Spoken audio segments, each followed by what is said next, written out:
하나님은 죄로 물든 이 세상을 구원하시기 위해 이 땅에 하나의 기관을 세우셨어요. 그것이 무엇인가? 바로 교회입니다.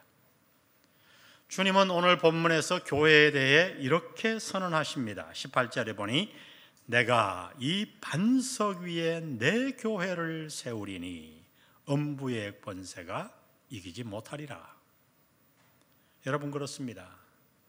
이 세상을 지배하고 있는 사탄의 권세를 누가 이길 수 있는가? 주님이 세우신 교회입니다. 그러니까 교회가 없으면 이 세상은 사탄의 공격을 받아 다 멸망할 수밖에 없어요. 그러므로 교회는 이 땅의 등불이요 희망입니다. 여러분, 그러면 교회는 도대체 무엇인가요? 이미 누누이 말씀드린 대로 교회는 건물이 아니에요. 조직도 아니에요. 담임 목사도 아니에요. 교회는 누구인가? 믿는 저와 여러분입니다. 따라해 봅시다. 내가 영한 교회다. 교회가 우리 믿는 자들이라면 교회는 도대체 어떤 모습이 되어야 할까요? 오늘 본문을 통해 예수님은 우리가 나아가야 할 방향, 다시 말하면 우리가 세워야 할 이 교회의 모습을 두 가지를 말씀해 주십니다. 먼저 우리가 세워야 할 교회는 어떤 교회인가? 다 같이 한번 읽어봅니다. 시작.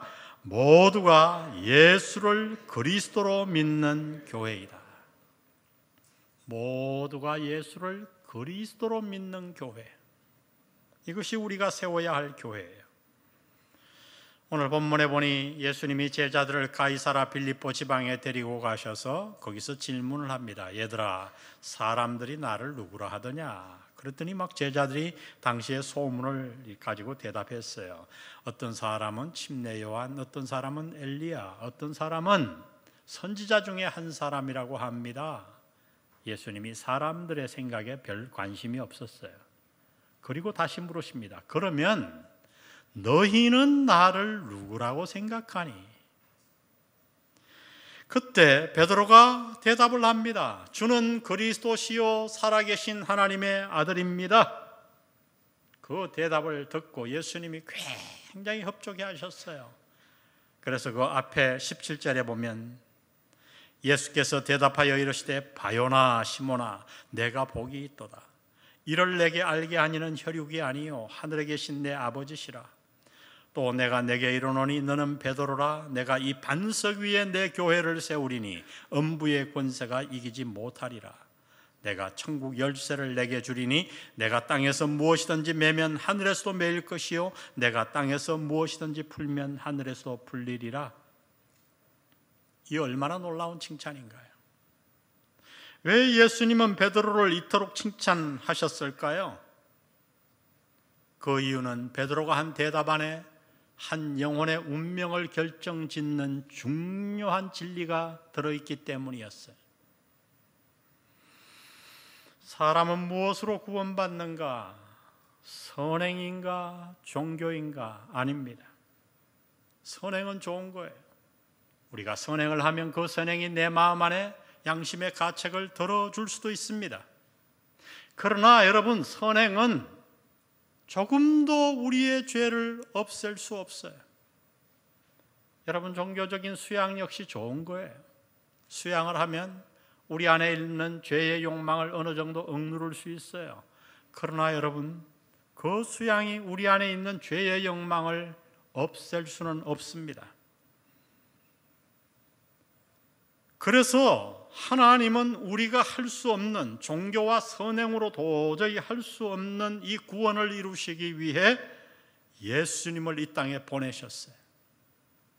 사람은 어떻게 구원받는가? 바울은 이렇게 선언합니다. 로마서 3장 28절 다 같이 한번 읽습니다. 시작. 그러므로 사람이 의롭다 하심을 얻는 것은 율법의 행위에 있지 않고 믿음으로 되는 줄 우리가 인정하노라. 사람은 무엇으로 구원받는가? 오직 믿음으로 구원받습니다. 그러면 여러분, 좀 더 범위를 좁혀서 믿음으로 구원받는데 무엇을 믿어야 합니까? 무엇을 믿어야 구원받습니까? 그 중요한 질문에 대해 예수님은 이렇게 대답하셨어요. 요한복음 11장 25절에 보니 예수께서 이르시되 나는 부활이요 생명이니 누구를 믿는 자는 나를 믿는 자는 죽어도 살겠고, 예수님을 믿어야 합니다. 바울은 빌립보 간수가 찾아와 내가 어찌하여 구원을 얻을꼬 하고 얘기하자 그에게 이렇게 얘기합니다. 이르되 주 예수를 믿어라. 그리하면 너와 내 집이 구원을 받으리라. 주 예수를 믿어라. 예수를 믿어야 돼요. 그러나 여러분, 우리는 여기서 한 걸음 더 나아가 범위를 더 좁혀봐야 됩니다. 예수를 믿되 도대체 예수님에 대해 무엇을 믿어야 구원받을까요? 이 질문에 대한 대답이 오늘 바로 베드로의 대답에 들어있는 거예요. 그래서 예수님은 칭찬하셨어요. 여러분, 베드로의 대답은 사실 너무나 간단했지요. 마가복음에 보면 더 간단하게 기록되어 있어요. 그래서 마가복음 8장 29절을 제가 읽어드립니다. 또 물으시되 너희는 나를 누구라 하느냐? 베드로가 대답하여 이르되 주는 누구시니이다? 그리스도시니이다. 무엇을 믿어야 하는가? 예수님을 믿어야 돼요. 예수님에 대해서 무엇을 믿어야 되는가? 딱 하나의 진리예요. 예수님이 그리스도라고 하는 사실입니다. 이것을 믿어야 구원받아요. 여러분, 그리스도라고 하는 말을 히브리어로 번역하면 메시아입니다. 성경이란 무엇인가? 성경은 우리의 구원을 위한 하나님의 계획을 기록해 놓은 책이에요. 하나님은 어떻게 우리를 구원하시고자 하셨는가? 선행으로 안 되고 종교로 안 되고 수양으로 안 되는 것을 아신 하나님은 오래전에 우리를 위한 한 계획을 세우셨어요. 그것은 다름 아니라 인류를 구원할 메시아를 이 땅에 보내시는 것이었어요. 그리고 때가 되어 하나님은 그 메시아를 보내셨습니다. 하나님이 이 땅에 보내신 메시아, 그분이 누군가? 그 메시아는 그리스도라는 뜻이거든요. 그것은 바로 예수님이었어요. 그러니까 무엇을 믿어야 구원받는가? 예수님이 하나님이 우리의 구원을 위해 보내신 메시아 그리스도이심을 믿어야 구원받습니다. 여러분, 복음서에 보면 예수님이 제자들에게 가르치고자 하는 하나의 중요한 진리가 있었어요. 그것은 다름 아니라 자신이 바로 메시아 그리스도라고 하는 사실이었어요. 예수님이 왜 산상수훈을 가르치셨나요? 도덕을 가르치시기 위해? 예수님이 왜 오병이의 이적을 행했나요? 우리에게 떡을 주시기 위해? 예수님이 왜 물 위로 걷는 수많은 이적들을 행하셨나요? 자기의 능력을 보여주기 위해? 아니에요. 그 모든 가르치심과 이적의 목적은 딱 하나였어요. 자신이 하나님이 보내신 메시아 그리스도이심을 제자들에게 가르치시기 위해. 그래서 이 모든 것을 가르치시고 기적을 보이신 이후에 예수님이 제자들 앞에서 물으시는 거예요. 너희는 나를 누구라고 생각하니? 그때 베드로가 대답한 거죠. 주님은 그리스도십니다. 그래서 그 대답이 완벽한 정답이었기 때문에 예수님이 기뻐하시며 베드로를 칭찬하셨던 거예요. 그리고 나서 이렇게 선언하십니다. 교회에 대해 18절 다시 보세요. 내가 이 반석 위에 내 교회를 세우리니 음부의 권세가 이기지 못하리라. 중요한 것은 이 반석이 무엇인가 하는 거예요. 천주교에서는 이 반석을 베드로로 해석했어요. 그래서 베드로가 초대 교황이고 쭉 내려오며 지금도 교황이 있어요. 교황 위에 교회를 세우는 거죠. 그래서 교황이 되는 그 순간 그 사람은 죄가 다 없어져 버려요. 사람 위에, 베드로 위에 교회를 세웠다. 그러나 우리 복음적인 교회에서는 그렇게 해석하지 않아요. 물론 이 베드로, 이것이 반석이란 뜻이지만 여기에서 이 반석이 남성 명사가 아니고 중성 명사를 썼거든요.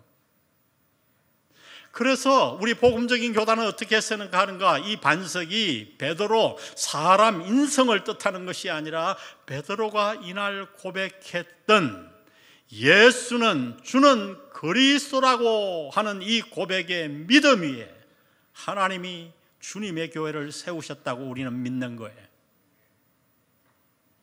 그러므로 여러분, 우리는 이 고백을 마음에 깊이 신중하게 받아들여야 돼요. 아무리 교회를 오래 다녔다고 해도, 교회에서 직분을 받았다고 해도, 심지어 베드로라고 해도, 아니 목회자라고 해도, 예수를 그리스도라고 믿지 않으면, 붙들지 않으면, 고백하지 않으면 그는 교회의 일원이 아니에요. 이 예배당에 나와 예배드리지만 그는 지금 종교 생활을 하는 것뿐입니다. 그러므로 우리 모두는 스스로에게 질문해 보아야 돼요. 나는 정말 구원받았는가? 오늘 내가 이 땅을 떠나도 100% 천국에 갈 확신이 있는가? 나는 정말 예수님을 그리스도로 마음에 인정하고 모셨는가? 우리는 나의 구원을 확신한가 동시에 내 옆에 사랑하는 형제들의, 내 가족들의 구원을 확인해야 됩니다. 제가 목회하면서 참 신기한 것 하나 있어요. 몸이 어디가 아프면 요즘엔 의술이 발달돼 그런지 검진을 해요. 혹시 암이 아닌가 막 걱정을 하며 돈을 많이 들어가며 좋은 의사를 찾아다니며 검진을 다 해요. 그런데 놀라운 것은 자기의 사랑하는 배우자와 자녀들의 구원을 한 번도 확인하지 않는다는 거예요. 여러분, 진지하게 여러분의 자녀와 손자, 손녀들을 앉혀놓고 그의 구원을 확인해 본 적이 있나요? 여러분이 1%라도 의심이 간다면 정말 기도하는 가운데 여러분의 사랑하는 가족을 앞에 앉혀놓고 그의 구원을 확인해야 됩니다. 이것은 건강검진보다 몇만 배 중요한 일이에요.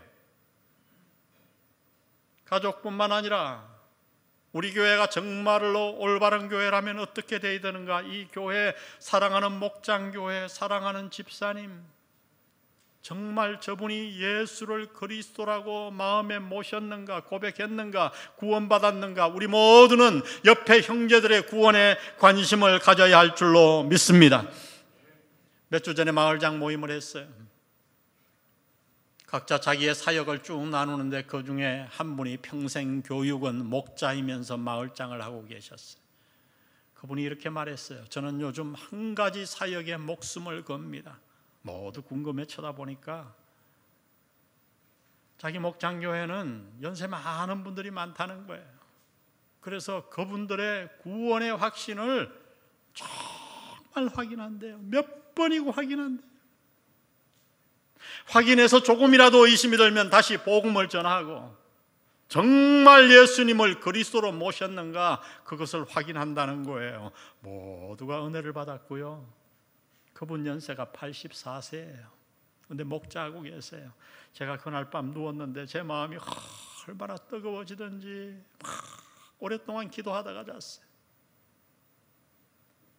여러분이 이미 광고 드린 대로 지난 금요일 날 그렇게 수많은 사람들에게 삼계탕을 대접하는 것도 좋지요. 그런데 전폭 요원들이 시간을 내서 다 몰려와 62명에게 다 1대1로 복음을 전하고 그 가운데 38명이 예수를 믿었어요. 여러분, 천국에서 얼마나 잔치가 열렸을까요? 하나님이 이런 교회의 모습을 보고 얼마나 기뻐하셨을까요? 여러분, 이것입니다. 교회란 무엇인가? 교회란 그냥 모여서 선행하고 우리끼리 사이좋게 지내는 곳이 아니에요. 교회는 모두가 예수를 그리스도로 고백하는 믿음을 가진 곳인 줄 믿습니다. 우리는 이런 교회를 만들기 위해 계속해서 진력을 다해야 돼요. 다음 세대에게 우리는 이 교회를 넘겨줘야 돼요. 우리가 세워야 할 교회는 모두가 예수를 그리스도로 고백하는 교회입니다. 두 번째 우리가 세워야 할 교회는 어떤 교회인가? 우리 다 같이 읽습니다. 시작. 모두가 예수를 주인으로 모시는 교회이다. 베드로가 정답을 말하자 그때부터 예수님이 메시아가 걸어가야 할 길, 우리 믿는 자들이 걸어가야 할 길에 대해 말씀합니다. 그런데 그 길은 다름 아니라 십자가의 길이었어요. 메시아이신 예수님이 죽을 거라고 말하자 베드로가 벌쩍 뛰면서 예수님 무슨 말도 안 되는 말씀을 하십니까? 안 됩니다 하고 막아섰습니다. 그때 예수님이 이렇게 말씀하신 거예요. 23절에 예수께서 돌이키시며 베드로에게 이르시되 사탄아 내 뒤로 물러가라. 너는 나를 넘어지게 하는 자로다. 내가 하나님의 일을 생각하지 아니하고 도리어 사람의 일을 생각하는도다 하시고, 여러분 그렇게 칭찬하시고 나서 돌아서서 왜 사탄이라고 책망하셨나요?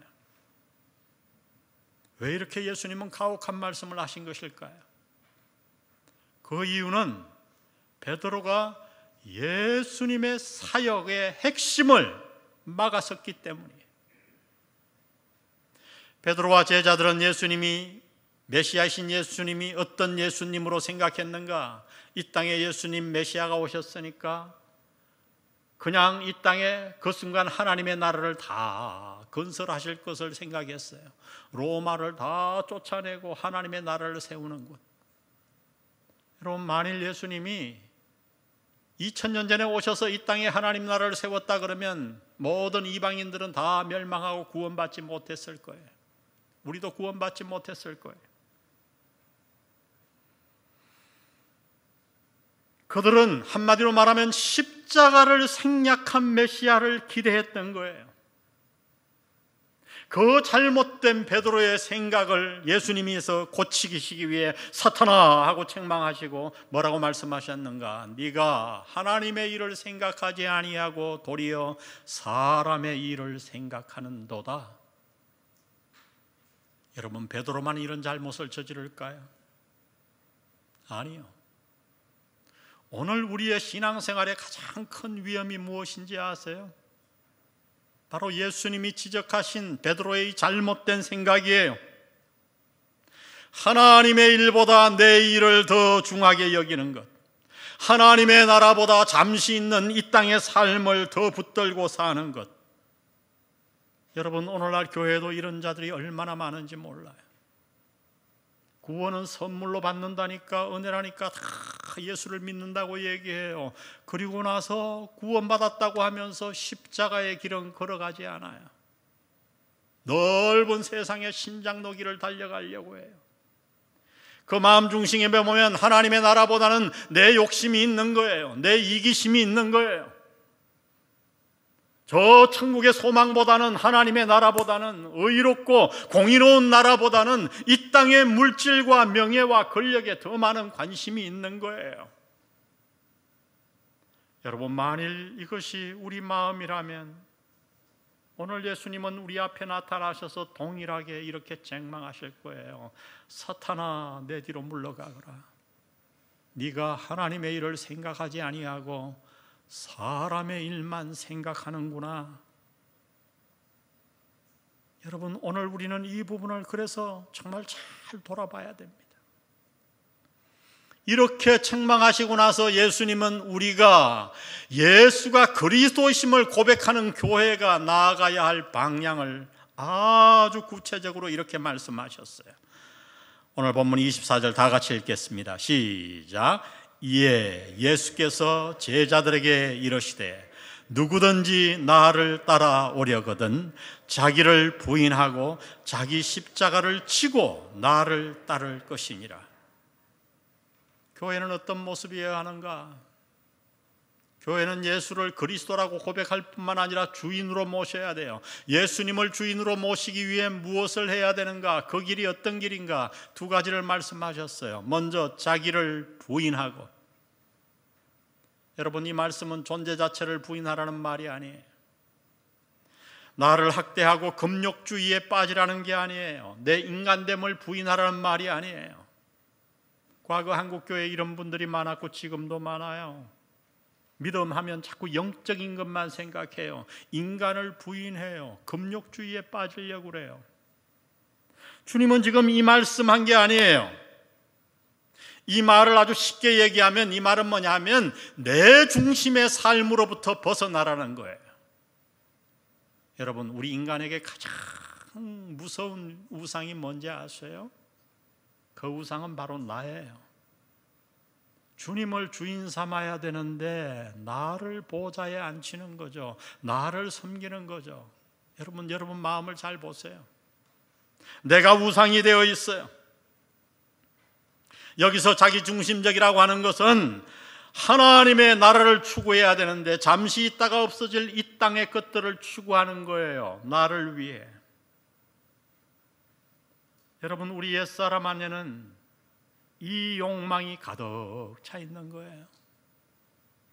다른 사람을 위해 희생하기보다 가정을 만들어서 모든 것이 내 중심이에요. 나를 위해. 특별히 저 영원한 하늘나라가 아니라 이 땅의 권력과 돈에 치중하고자 하는 옛사람이 그대로 살아 있어요.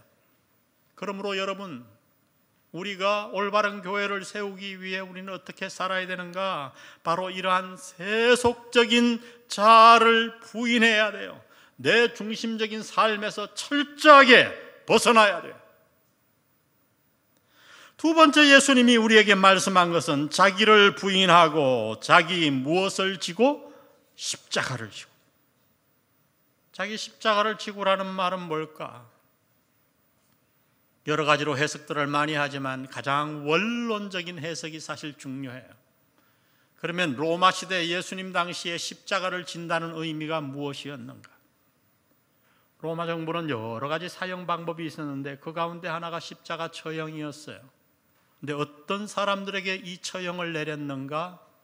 특별히 로마 정부에게 반항하는 자들, 로마 정부의 권위를 부정하는 자들에게 십자가 처형을 내렸어요. 그래서 어떻게 했는가? 십자가 형틀에 매달기 전에 자기가 질 그 나무를 쥐고 온 동네를 돌게 만들었습니다. 왜 그랬을까요? 왜 십자가를 지고 돌게 만들었을까요? 의미는 하나예요. 나는 이제 로마 정부의 권위에 내가 굴복합니다. 나는 로마 정부의 권위 아래 있습니다. 그것이 당시에 십자가를 지고 가는 것의 의미였어요. 그러면 여러분, 이 의미를 그대로 오늘 본문의 신앙으로 한번 적용해 보세요. 어떤 의미일까요? 그것은 아주 쉽게 얘기하면 하나님을 향한 순종이에요. 십자가를 진다는 말은 하나님, 내가 당신에게 순종합니다. 주님도 순종하셨잖아요, 아버지에게. 그것도 비밀리에 숨어서 순종하는 것이 아니라 공개적으로 순종하는 거예요.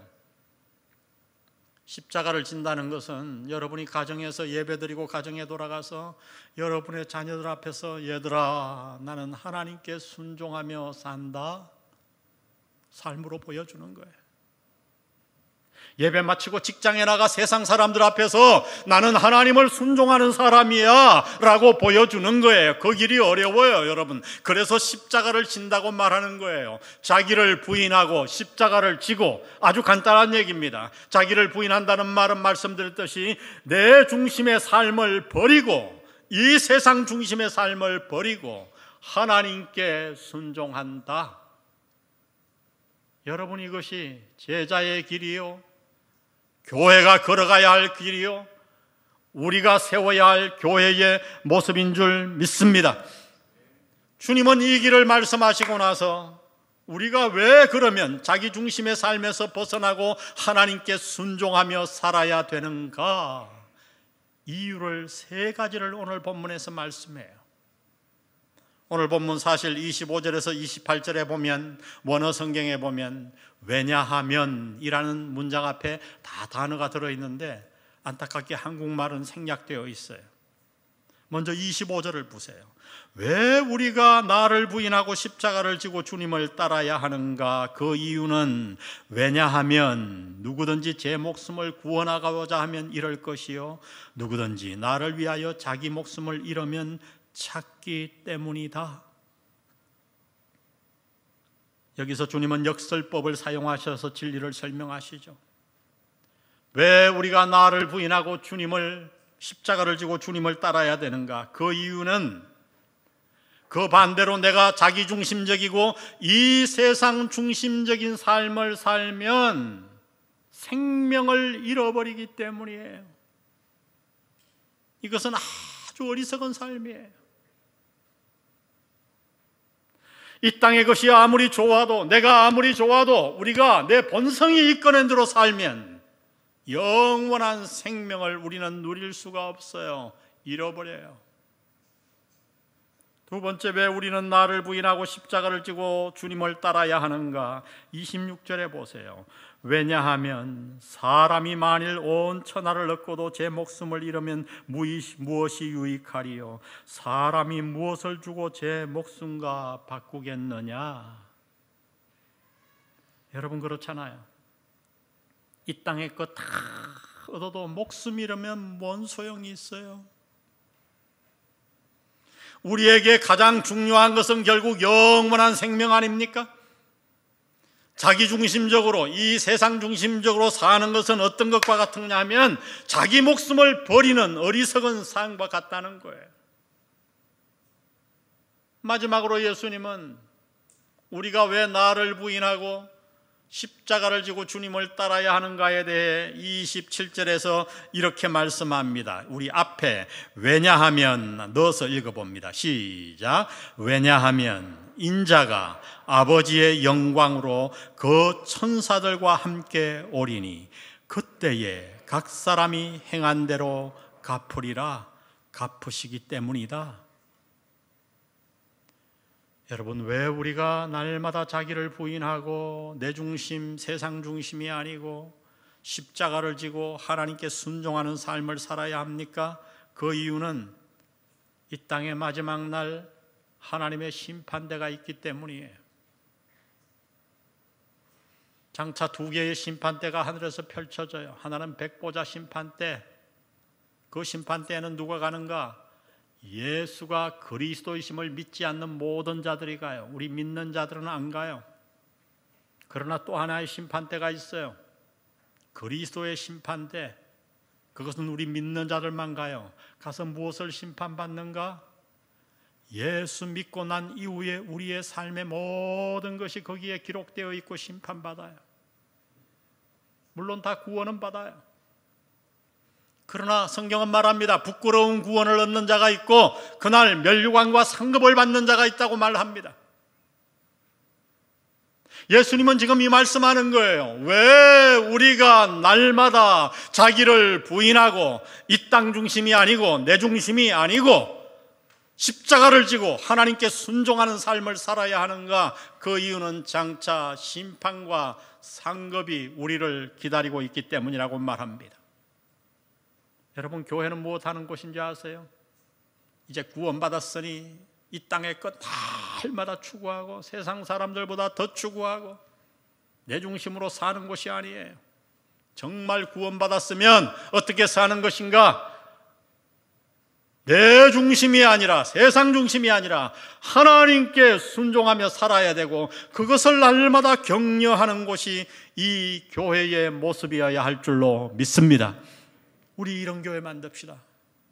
영안교회만 나오면 세상에서 나가서 막 세상 욕심이 생기다가도 싹 없어져. 근데 어떤 교회 가면 교회만 오면 세상 욕심이 더 생겨. 아이고, 저 집사는 또 그랜저 뽑았네. 이 인간은 날 소나타도 못 사주네. 교회가 이렇게 되면 망하는 거예요.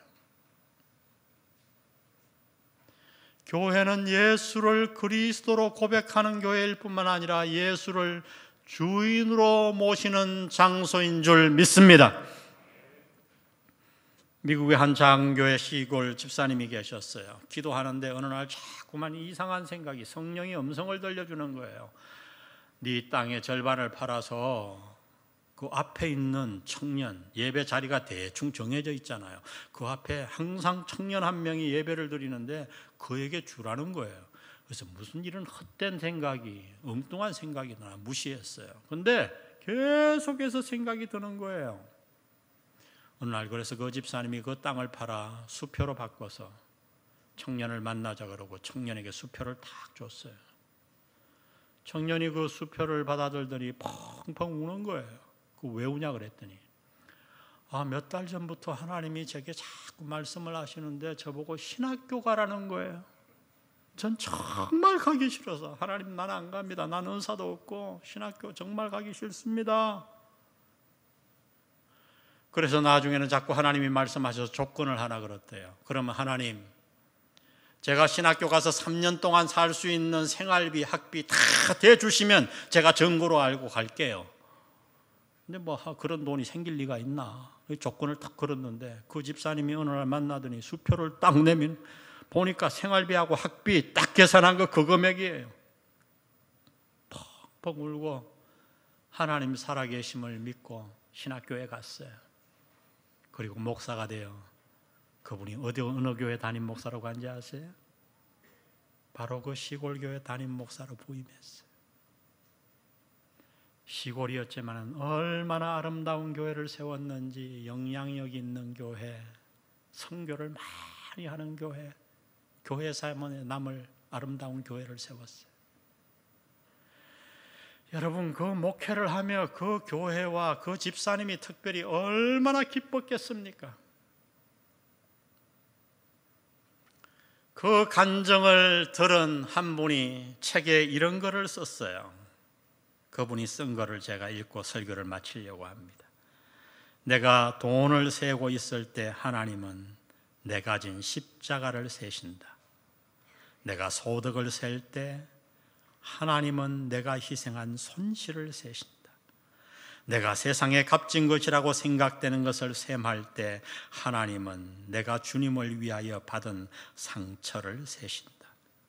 내가 소위 성공했다고 생각하는 열매들을 셀 때 하나님은 내가 주님께 바친 순종이 몇 번이나 되는지를 세신다. 아멘. 우리 이런 교회 만듭시다. 모두가 예수를 그리스도로 고백하는 교회, 구원의 확신을 가진 교회.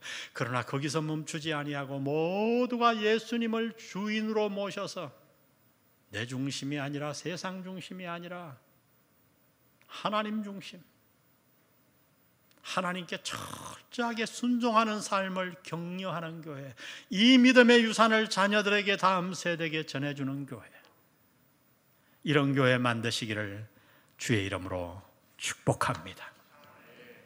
우리 오늘 말씀 생각하며 우리 찬양할 텐데요. 예수의 길 그 좁은 길 나는 건네 주 손잡고, 우리 가사를 묵상하며 이 찬양 주님 앞에 올려드리십시다. 후렴부터 찬양합니다.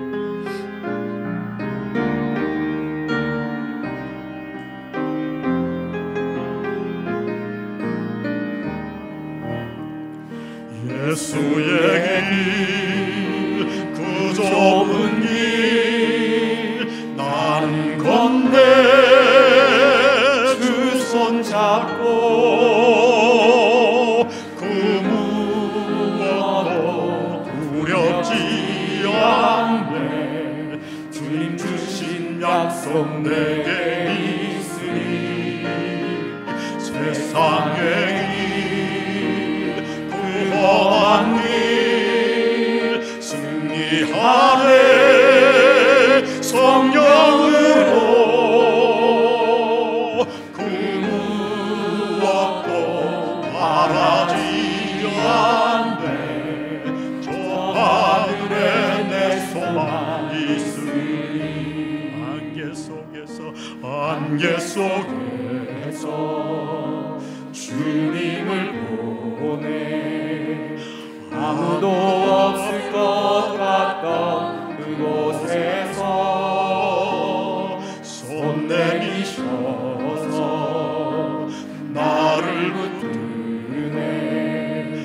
길을 쓰러져 가던 그곳에서 주 말씀하시네.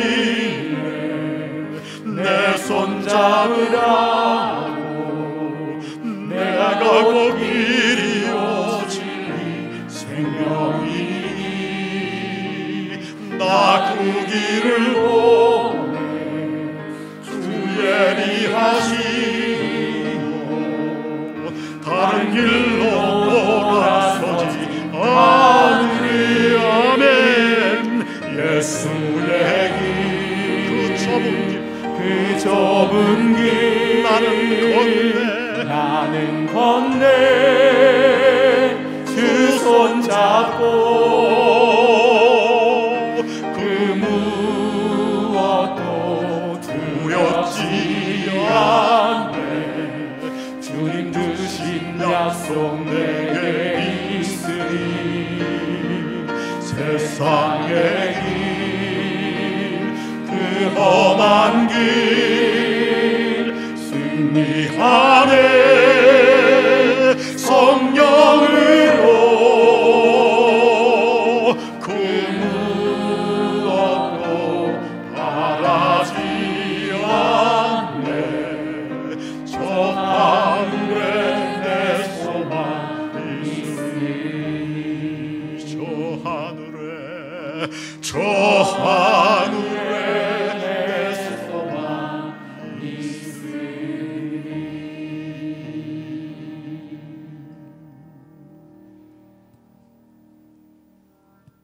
아버지, 오늘 저희를 예배 자리에 부르셔서 교회가 무엇이며 우리가 세워야 할 교회의 모습을 명백하게 말씀해 주셔서 감사합니다.